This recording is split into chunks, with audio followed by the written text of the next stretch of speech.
Tapi ketika bergabung mau menjadi bagian Republik Indonesia, berarti jiwa semangatnya adalah berwatak republik. Rentetan peristiwa-peristiwa pada awal proklamasi inilah yang menjadi tonggak dari status keistimewaan Yogyakarta.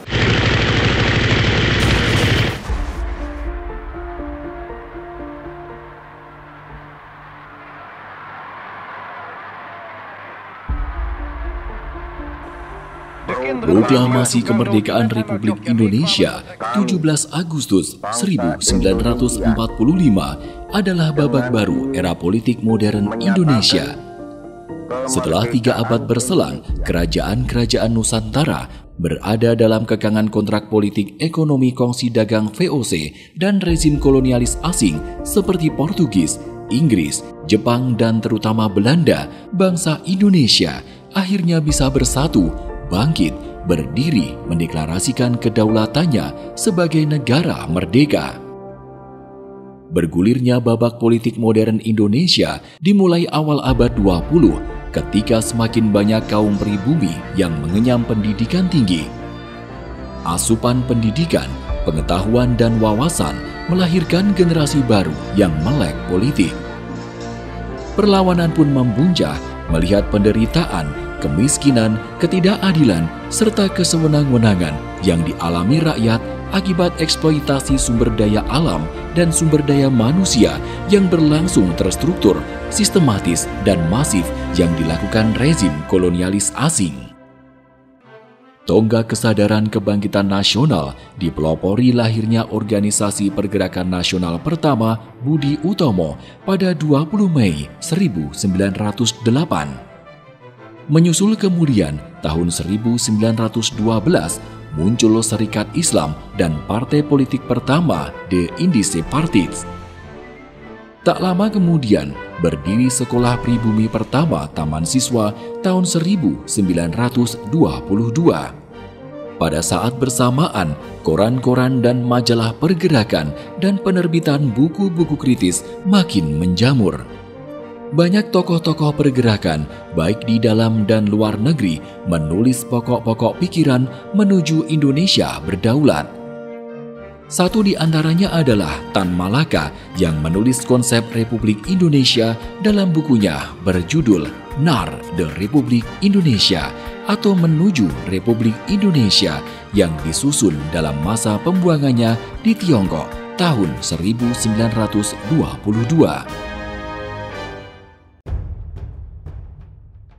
Gerakan nasionalisme kian tak terbendung dengan lahirnya Partai Nasional Indonesia 1927 di Bandung dan digelarnya Kongres Pemuda 28 Oktober 1928 di Jakarta.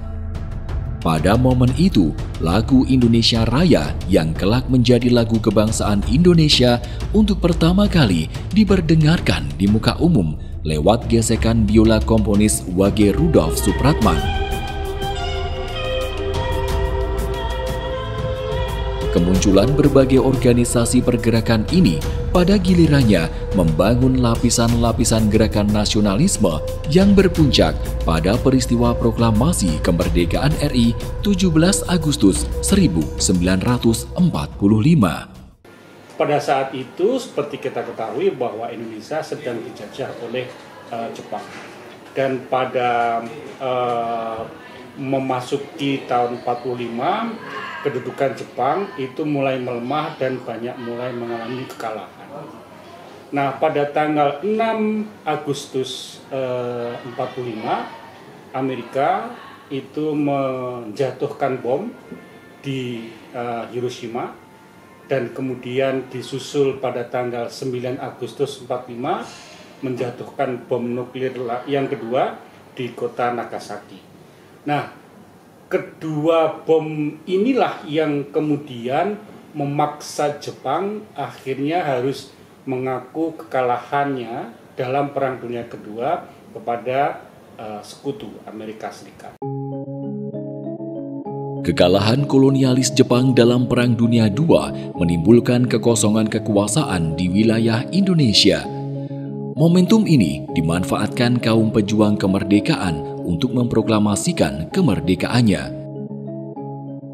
Jadi berita mengenai kekalahan Jepang dalam Perang Dunia Kedua melawan Sekutu sudah mulai didengar terutama oleh golongan gerakan bawah tanah, yaitu Sultan Syahrir, golongan pemuda, yang kemudian mereka mendesak kepada Soekarno dan Hatta yang merupakan golongan tua untuk segera mengambil sikap, ya, untuk segera mengambil sikap, memanfaatkan kondisi di mana Jepang sudah mengalami kekalahan dalam Perang Dunia Kedua.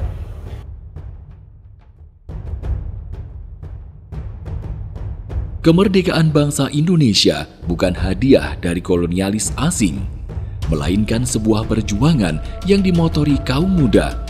Peristiwa Rengas Dengklok mengkonfirmasi premis bahwa kalangan muda adalah motor utama peristiwa proklamasi. Kala itu, kaum muda sempat menculik Soekarno dan Muhammad Hatta ke Rengas Dengklok agar segera memproklamasikan kemerdekaan Indonesia setelah Jepang bertekuk lutut pada Sekutu.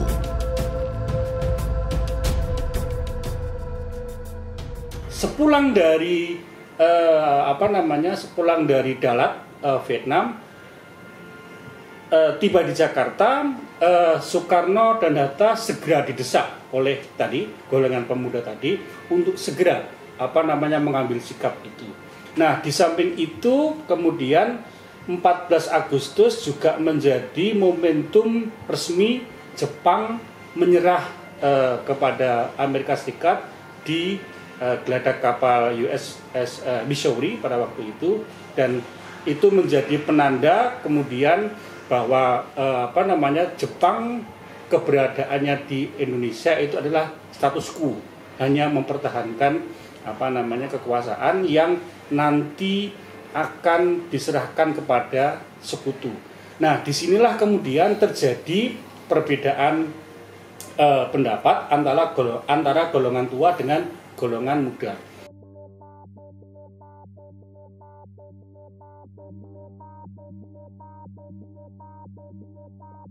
Sebagian besar dari para tokoh-tokoh pergerakan kala itu masih berusia sangat muda. Dr. Sutomo saat mendirikan Budi Utomo baru berusia 20 tahun. Ki Hajar Dewantoro masih berusia 23 tahun saat mendirikan The Indische Parties. Pun Soekarno saat mendirikan Partai Nasional Indonesia berusia 26 tahun. Demikian juga Tan Malaka, Bung Hatta, W.R. Supratman juga baru berumur 25 tahun. Dari Yogyakarta, sosok Sri Sultan Hamengkubuwono IX juga masih berumur 33 tahun saat menyatakan dukungan atas kemerdekaan RI dan menggabungkan Kesultanan Yogyakarta dan Kadipaten Pakualaman ke Republik Indonesia. Sosok-sosok muda ini mengkonfirmasi teori klasik perubahan bahwa kaum muda adalah agent of social change. Dalam sejarah Indonesia, golongan pemuda itu selalu berkedudukan sebagai agen perubahan atau agent of change. Kita bisa lihat misalnya pada Sumpah Pemuda, ya. Di sana pemuda kemudian membentuk sebuah gerakan yang menamakan dirinya bangsa Indonesia. Sebelum Sumpah Pemuda tidak ada bangsa Indonesia, sehingga sebenarnya yang lahir duluan itu adalah bangsa Indonesia. Bahkan kalau kita lihat dalam teks Sumpah Pemuda itu kan kami bangsa Indonesia, bukan kami negara Indonesia. Nah, di situ golongan pemuda semua, ada Yong Yava, ada Yong Sumatera, Yong Celebes dan semuanya yang berasal dari pemuda-pemuda daerah itu meleburkan diri menjadi satu. Sehari setelah proklamasi kemerdekaan RI, Raja Kasultanan Yogyakarta, Sri Sultan Hamengkubuwono IX dan Adipati Pakualam VIII mengirimkan kawat ucapan selamat atas kemerdekaan Indonesia kepada Presiden Soekarno. Sultan IX dan Pakualam VIII menyatakan Kasultanan Yogyakarta dan Kadipaten Pakualaman siap bergabung ke Republik Indonesia. Sikap politik ini dipertegas melalui Amanat 5 September 1945. Keputusan politik penguasa monarki Yogyakarta dibalas Presiden Soekarno dengan mengeluarkan piagam kedudukan yang menegaskan Yogyakarta sebagai daerah istimewa bagian dari Republik Indonesia. Bahwa Kasultanan dan Pakualaman menjadi bagian dari Yogyakarta yang bersifat sebagai daerah istimewa. Nah, setelah ada sikap yang jelas ini, kemudian barulah piagam kedudukan diberikan sehari setelahnya pada tanggal 6 September 1945. Dan dua dokumen ini menjadi dasar yang sangat kuat nanti ketika Soekarno dan Hatta harus memutuskan akan kemana mereka memindahkan ibu kota ketika Jakarta tidak kondusif lagi kondisinya. Isi pesan dari Amanat 5 September yang pertama jelas mengakui adanya kedaulatan negara Republik Indonesia. Yang kedua itu menjadi bagian negara Republik Indonesia, kesediaan menjadi bagian negara Republik Indonesia. Dan yang ketiga itu adalah menekankan bahwa entitas keraton sebagai kerajaan yang berdaulat. Nah, dari sini kan kita terlihat bahwa spirit yang dimiliki oleh Keraton Yogyakarta, Kerajaan Yogyakarta dan Puro Pakualaman itu jelas. Walaupun bentuknya monarki, walaupun bentuknya kerajaan, tapi wataknya adalah republikan. Die de eerste parlementszitting ooit in Indonesië gehouden zullen bijwonen. Voor het gebouw, de vroegere Concordia Club, arriveert hier de Nederlandse... Amanat 5 September 1945 dan Piagam Kedudukan Presiden inilah yang menjadi dasar status keistimewaan DIY. Keistimewaan DIY merupakan keniscayaan konstitusi yang bersifat lex specialis, di mana pada pasal 18B UUD 1945, negara menjamin satuan-satuan pemerintah daerah yang bersifat khusus atau istimewa berdasarkan hak asal-usulnya. Keberadaan DIY sebagai daerah istimewa setingkat provinsi diperkuat dengan Undang-Undang Nomor 3 Tahun 1950 tentang pembentukan DIY dan belakangan diperjelas kewenangannya melalui Undang-Undang Nomor 13 Tahun 2012 tentang keistimewaan DIY.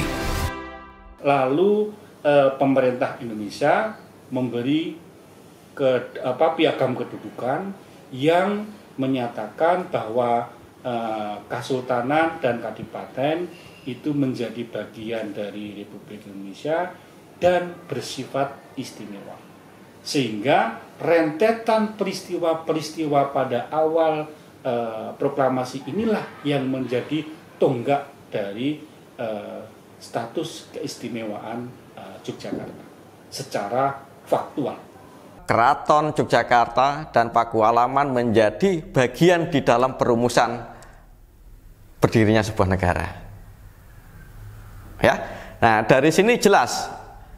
Dari sini keterlibatan keraton di dalam sidang BPUPK sampai penyusunan itu selesai, mereka ikut bersidang dan juga memberikan masukan bagaimana bentuk negara yang akan didirikan nanti. Dalam konteks undang-undang keistimewaan, tidak hanya itu, juga berkaitan dengan sejarah yang panjang maupun juga politik yang kompleks, hasil dari konsolidasi dari proses politik, sejarah, dan juga aspirasi masyarakat.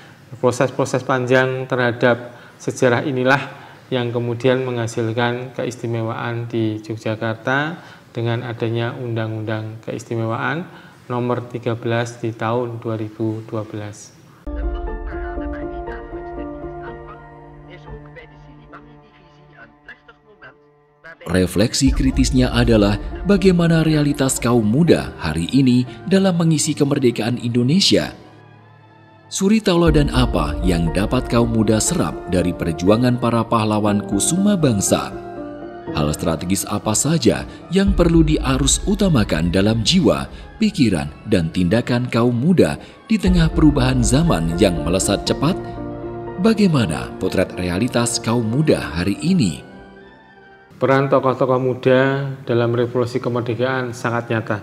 Karena pada saat itu adanya gerakan-gerakan dari anak muda yang mempunyai inisiatif, kerjasama, kemudian menghasilkan sesuatu yang luar biasa berupa kemerdekaan.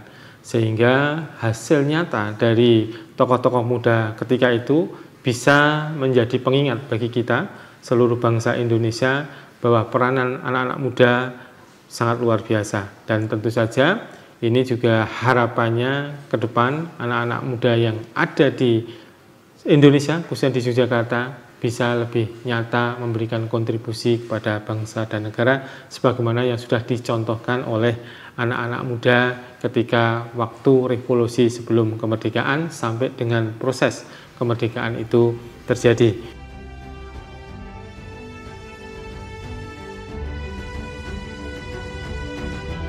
Tugas generasi muda masa kini adalah melanjutkan tongkat estafet pembangunan bangsa yang sudah dirintis para pendahulu bangsa. Kaum muda dituntut berkontribusi aktif dalam menjaga keberlangsungan eksistensi dan kedaulatan RI berlandaskan Pancasila menuju terwujudnya amanat konstitusi UUD 1945, yakni mencerdaskan kehidupan bangsa, memajukan kesejahteraan umum, melindungi segenap tumpah darah Indonesia, serta turut menjaga ketertiban dunia.